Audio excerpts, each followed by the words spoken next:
Good morning. मैं कुसुम हिंदी अध्यापिका सस्ते इंटर कॉलेज कप्तानगंज से आज क्लास 10 के हिंदी विषय को सबसे प्रथम भाग में लेते हैं और प्रथम भाग में काव्य को सबसे पहले पढ़ेंगे। तो हमारे प्यारे बच्चों, आइए देखते हैं काव्य किसे कहते हैं, काव्य के कितने तत्व होते हैं, काव्य को कितने आचार्यों ने क्या क्या अपना मत दिया है। तो सर्वप्रथम हम काव्य के बारे में जानेंगे। तो आइए देखते हैं काव्य।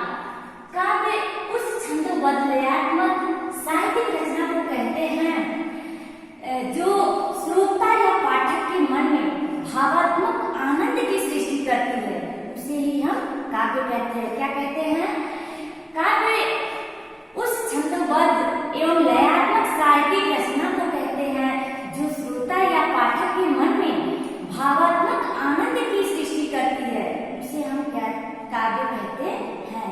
काव्य के दो तत्व होते हैं जो यहाँ हम सामने लिखे हैं, बाह्य तत्व और आंतरिक तत्व। तो हमारे प्यारे बच्चों, हम बाह्य तत्व में देखेंगे कि क्या आता है। काव्य के बाह्य तत्व क्या है?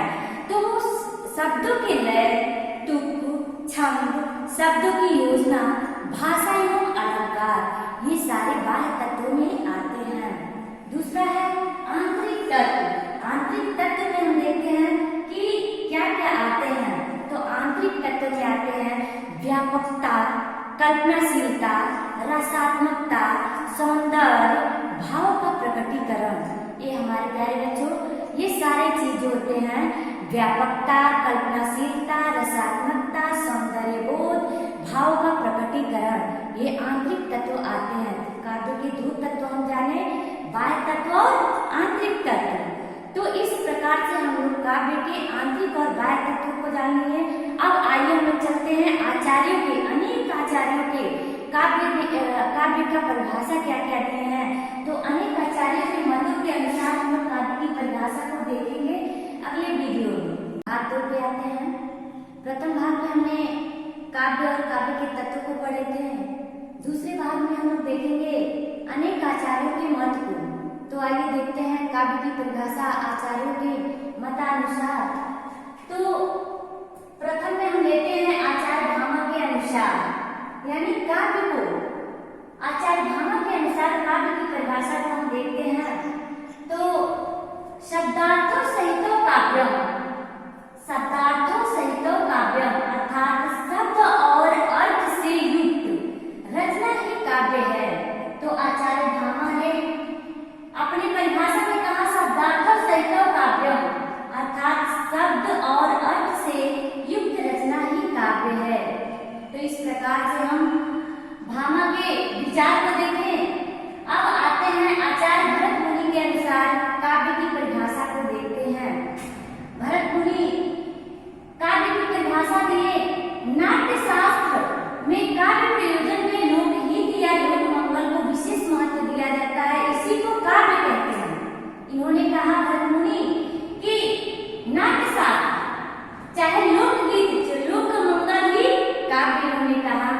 तीसरे में आते हैं पंडित जगन्नाथ जी के अनुसार हम देखेंगे रमणीयार्थ प्रतिपादक शब्द काव्य अर्थात रमणी अर्थ का प्रतिपादन करने वाला शब्द समूह ही काव्य है।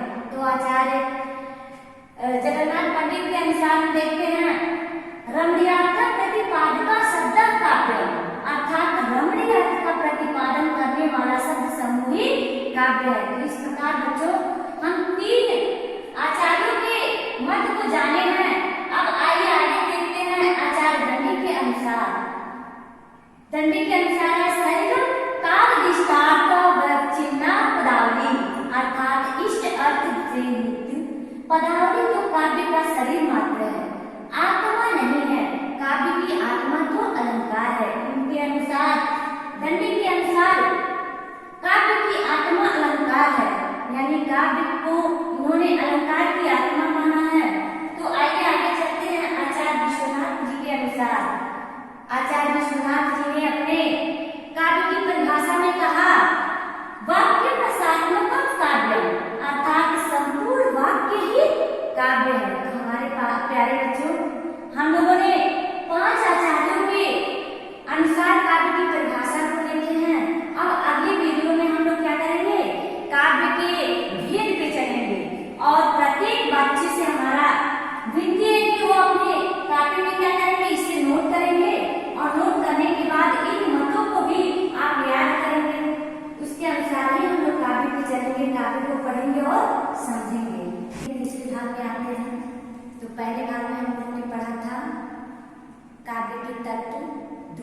भाग में काव्य की परिभाषा और तीसरे भाग में हम लोग पढ़ेंगे काव्य के भेद।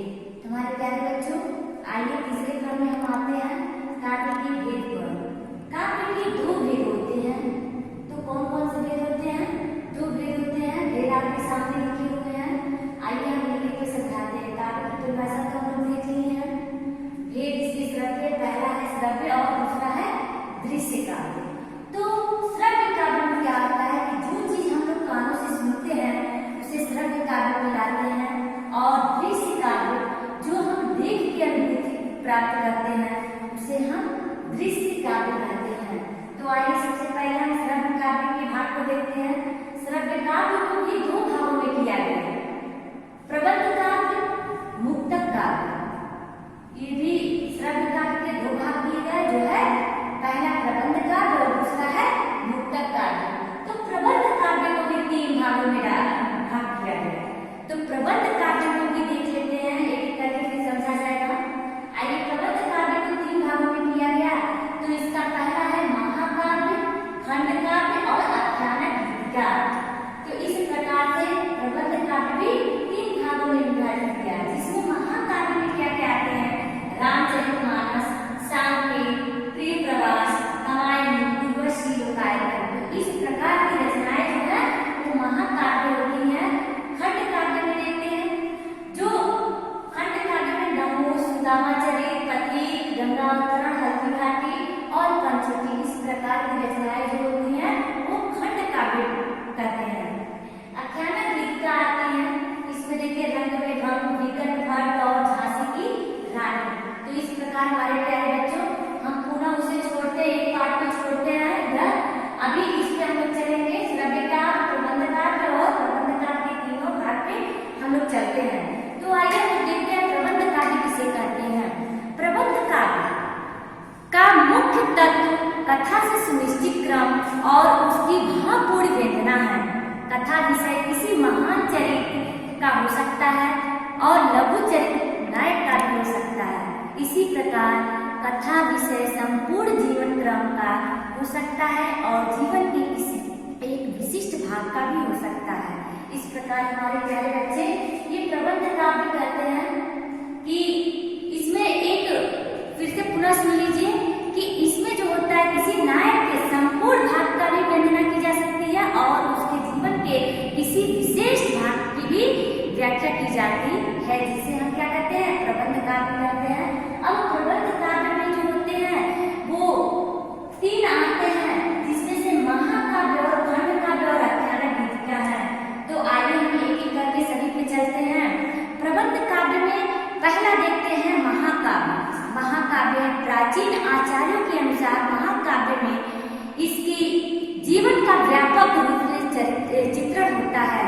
न देखेंगे, महाकाव्य में प्राचीन आचार्यों के अनुसार महाकाव्य जीवन का व्यापक रूप में चित्रण होता है। इसकी कथा इतिहास प्रसिद्ध होती है। इसका नायक उदात्त और महान चरित्र वाला होता है। इसमें वीर, श्रृंगार, शांत रस में से कोई एक रस प्रधान तथा विशेष रस गौण होते हैं। महाकाव्य सर्गबद्ध होता है तथा इसमें कम से कम 8 सर्ग होते हैं। आइए इसके लक्षण को जानें। तो ये होते हैं, सर्गबद्धता को होते हैं, क्रम में कम से कम इसमें 8 सर्ग होते हैं। कथा वस्तु ऐतिहासिक होती है। तो इस प्रकार से हम कह रहे हैं महाकाव्य किसे कहते हैं और महाकाव्य की लक्षण। आइए देखते हैं खंड काव्य किसे कहते हैं। खंड काव्य दूसरा है जो आप लोगों के सामने खंड काव्य, जिसमें नहुष, सुदामाचरित, पथिक, गंगावतरण, हल्दीघाटी, पंचवटी, इस प्रकार की रचनाएं होती हैं वो खंड काव्य में आती हैं। खंड काव्य कहते किसे हैं? खंड काव्य में नायक के जीवन के व्यापक चित्रण के स्थान पर किसी एक पक्ष का अंश अथवा रूप का चित्रण होता है। क्या होता है? इसको पूरे का नहीं लेके एक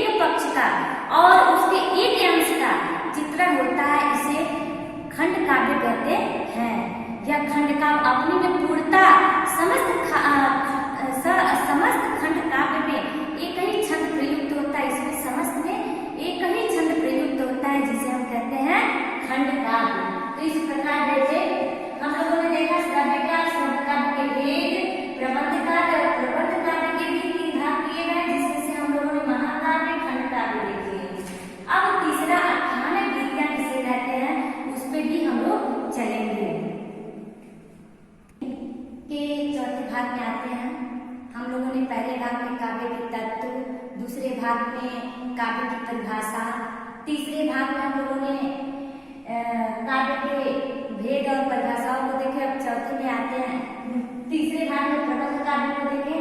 प्रबंध काव्य के तीसरे भाग में आते हैं आख्यानक गीतिका बची थी, जिसे हम लोग देखते हैं किसे कहते हैं, आख्यानक गीतिका। तो आइए हमारे प्यारे बच्चों, आख्यानक गीतिका होती है जो महाकाव्य और खंड काव्य से भिन्न पदवत कहानी का नाम जो है आख्यानक गीतिका है। जैसे इसमें वीरता, उत्साह, पराक्रम, बलिदान की अधिक महत्व दिया जाता है। इसे ही हम क्या कहते हैं, आख्यानक गीतिका। जैसे कुछ गीतिका लिखते हैं, रंग में भंग, विकट भट्ट, झांसी की रानी, ये सब क्या है, ये जो है आख्यानक गीतिका है। इसकी विशेषताएं हैं, चाहे आप विशेषताएं कहिए चाहे लक्षण कहिए। प्रेरक घटनाओं का चित्रण इसमें हुआ है और रोचकता स्पष्ट इसमें हुआ है। गीतात्मकता और नाटकीयता पर ये आधारित है। तो इस प्रकार से हम लोगों ने क्या किया, आख्यानक गीतिका को देख लिए। अब आगे श्रव्य काव्य के दूसरे पर मुक्तक काव्य की परिभाषा और मुक्तक काव्य के भाग भेद इसको देखेंगे। पहले मुक्तक काव्य देखते हैं। मुक्तक काव्य किसे कहते हैं, मुक्तक काव्य महाकाव्य और खंड काव्य से भिन्न प्रकार का होता है। इसमें एक अनुभूति का या भाव का, कल्पना का चित्रण होता है, जिसे हम मुक्तक काव्य कहते हैं। इसमें महाकाव्य या खंड काव्य जैसी धारावाहिकता न होकर इसमें बड़ विषय अपने में पूर्ण होती है।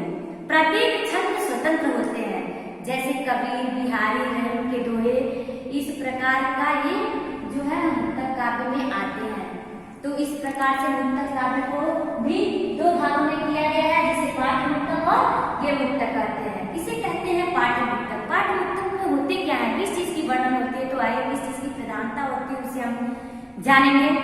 इसमें विषय की प्रधानता रहती है, किसी न किसी प्रसंग को लेकर भावानुभूति का चित्रण होता है और किसी न किसी विचार अथवा रीति का वर्णन किया जाता है, जिसे पाठ्य मुक्तक कहते हैं। जैसे कबीर, तुलसी, रहीम के भक्ति और नीति के दोहे, बिहारी, मतीराम के दोहे, ये सब क्या है, ऐसी रचनाएं जो होती हैं इस कोटि में आती हैं पाठ्य मुक्तक में।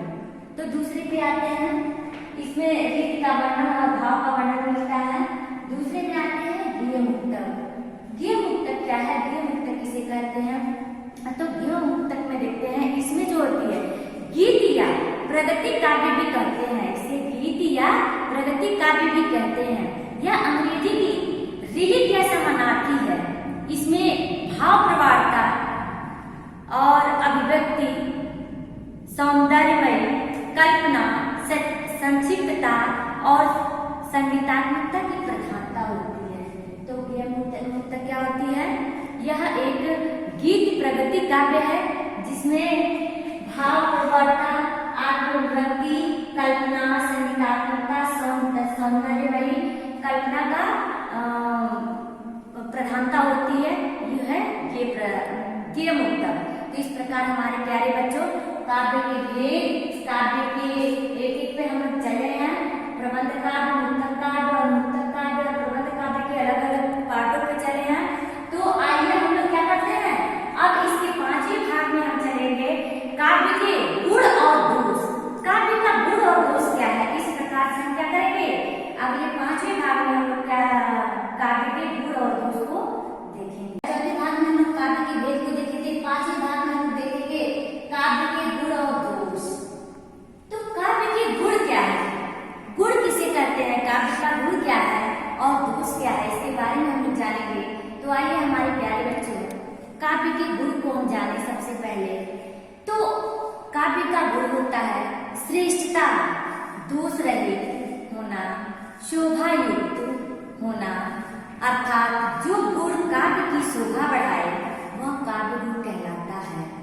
इसे आचार्य वामन के अनुसार काव्य की शोभा के विधायक धर्म को काव्य गुण कहा गया है। तो आचार्य वामन के अनुसार इसे क्या कहा गया है, काव्य शोभा के विधायक धर्म को काव्य गुण कहते हैं। ये आचार्य वामन ने इसे काव्य गुण बताया है। काव्य गुण के तीन भाग हैं, तीन गुण बताए गए हैं।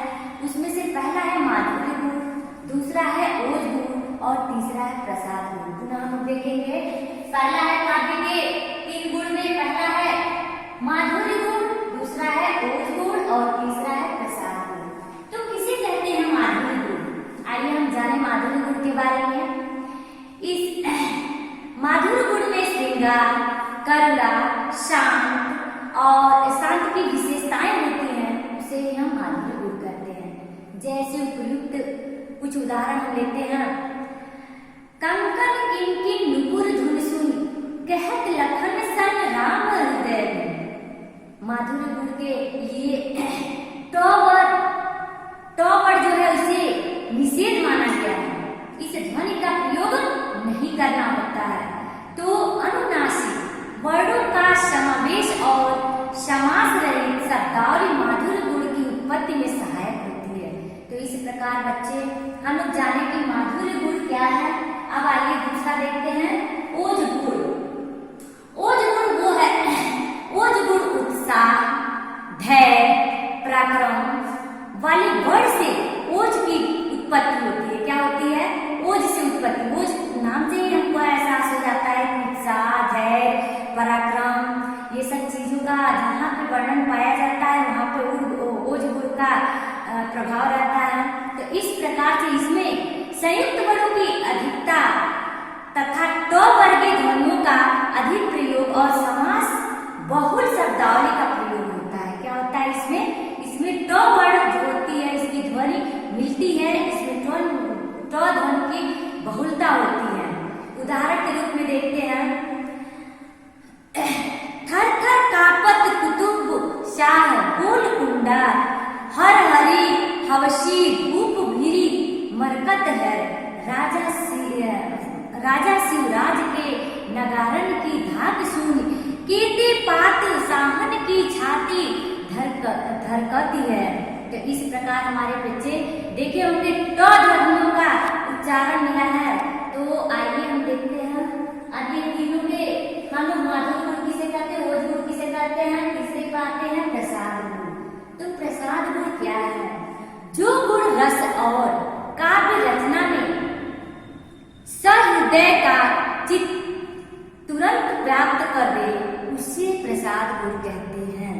यह गुण सभी रसों के लिए उपयुक्त माना गया है। उदाहरण में देखते हैं, दुख की पिछली रजनी बीच विकसता सुख का नखल प्रभात, एक पर्दा यह छीना नहीं, छिपाए हैं जिसमें सुखगात। तो इस प्रकार हमारे प्यारे बच्चों गुण प्रसाद गुण का क्या किसे कहते हैं और इसका उदाहरण देखें। छठे भाग में आइए देखते हैं काव्य के दोष। 5वें भाग में हम लोगों ने काव्य के गुण को पढ़े थे और छठे भाग में हम लोग काव्य के दोष को देखेंगे। काव्य के दोष किसे कहते हैं? काव्य का दोष क्या है? दोष शब्द दुर धातु से बना है जिसका सामान्य अर्थ है भूल या त्रुटि, चाहे गुण रहित होना ही काव्य दोष कहलाता है। यहाँ हम लिखे भी हैं, देखते हैं काव्य के दोष। दोष शब्द दुर धातु से बना है जिसका सामान्य अर्थ भूल, त्रुटि, गुण रहित होना। तो हमारे प्यारे बच्चों ये दोष है जो काव्य के, इसे अनेक आचार्यों ने इसके भेद बताए। तो इस क्रम में हम देखते हैं इसके भेद को, इसे 3 भेद में देखते हैं। पहला है शब्द दोष। क्या होता है शब्द दोष? दूसरा है अर्थ दोष, तीसरा है रस दोष। तो पहले में हम आते हैं शब्द दोष किसे कहते हैं? रस भाव के विपरीत वर्ण कटु शब्दों का प्रयोग और प्रचलित ग्रामीण अश्लील, क्लिष्ट तथा अनुचितार्थ वाले शब्द का प्रयोग शब्द दोष के अंतर्गत आते हैं। तो हमारे प्यारे बच्चों फिर एक बात देखेंगे, रस भाव के विपरीत वर्ण कटु शब्दों का प्रयोग और प्रचलित ग्रामीण अश्लीलता, ये सब जो है ये शब्द दोष के अंतर्गत आते हैं। जिस प्रकार से हम लोगों ने यहाँ उदाहरण लिखी है, कस्ती कटी थी कनिष्ठ माँ, अस देखी मछली बा घनिष्ठ माँ। तो यहाँ पे जो कनिष्ठ है और घनिष्ठ है, यहाँ पे त्रुटियां दिखाई दे रही हैं, जिसे हम क्या कहते हैं? शब्द दोष कहते हैं। आगे हम चलेंगे अर्थ दोष में। अर्थ दोष किसे कहते हैं? तो जहाँ काल का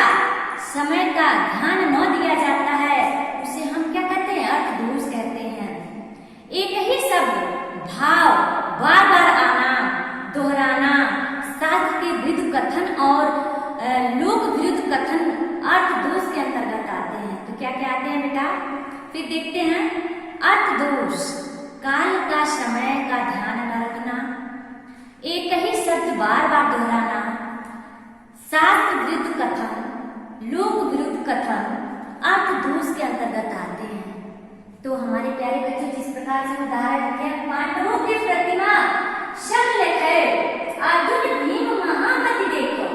तो यहाँ पे क्या आया है, ये जो है हमारे लोक विरुद्ध में आते हैं। और लोक विरुद्ध में यहाँ पे दिखाया गया है एक पंचवटी का वर्णन है। पंचवटी वर्णन में काल दोष दिखाई दे रहा है जो पांडव कृष्ण काल में हुए थे, और यहाँ पे आपको दिखा रहा है राम काल। इस प्रकार से यहाँ पे अर्थ दोष दिखाई दे रहा है। तो इस अर्थ दोष को हम लोग उदाहरण को अर्थ दोष में रखते हैं, क्योंकि इसके अर्थ में हमको दोष दिखाई दे रहा है, क्योंकि पांडव जो थे वो कृष्ण काल में थे, जबकि इसमें दिखाया गया है राम काल में। तो हमारे प्यारे बच्चों, आइए हम तीसरे पे चलते हैं। रस दोष किसे कहते हैं? तो रस दोष जो होते हैं वह रस और अनेक भावों की अभिधात्मकता, व्यंजना करना अथवा रस के विपरीत भाव का वर्णन या रस पुष्टि के पूर्ण ही विपरीत कथन कहकर रसभंग किया जाता है। रसभंग की स्थिति उत्पन्न किया जाता है, उसे रस दोष कहते हैं। पुनः देखेंगे रस दोष को, कि रस दोष जो है रस और उसके भाव के अभिधात्मकता, व्यंजना करना अथवा रस के विपरीत भाव का वर्णन या रस पुष्टि के पूर्ण ही विपरीत दूसरी कथन कहना रसभंग कहलाता है। चाहे रसभंग की स्थिति उत्पन्न करना ही रस दोष कहलाता है। तो मेरे प्यारे बच्चों, हम लोगों ने 6 भाग का वीडियो बनाया, जिसमें से काव्य का तत्व, काव्य की परिभाषा, काव्य के प्रकार, काव्य के गुण और दोष, सारी चीजों को हम लोगों ने देख लिया है। अब हम लोग क्लास 10th के काव्य में प्रथम जो है सूरदास का पद, अगले वीडियो में हम लोग सूरदास के पद को पढ़ेंगे, सूरदास की जीवनी को पढ़ेंगे, और आप लोग इसी क्रम और काव्य में लिखिएगा। पुनः इसको घर पे दोहराइएगा और ध्यानपूर्वक इसे समझने का कोशिश करिएगा कि क्या चीज कहा जा रहा है, क्या चीज बताया जा रहा है। बहुत बच्चों को समझ में नहीं आता होगा, तो पुनः फिर से पूछ लेंगे लोग, लेकिन इसे ध्यानपूर्वक समझा जाए तो पूरी चीजें समझ में आएंगी। तो मेरे प्यारे बच्चों, आगे हम लोग चलेंगे सूरदास की जीवनी पे।